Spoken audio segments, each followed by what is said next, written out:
புதிய ஏற்பாட்டு சபையை 2 பேர் துன்பப்படுத்தினாங்க. ஒன்று ஏரோது ராஜா, இன்னொன்று சவுல்.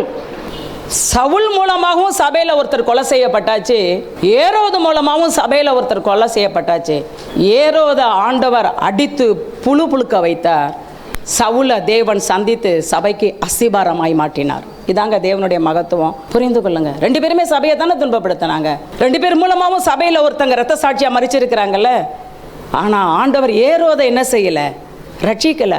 ஒரே அடிதான், அடித்த அடியிலே புழுக்க. என்னைக்காவது செத்தன்னைக்கே சரீரம் புழுக்குமா?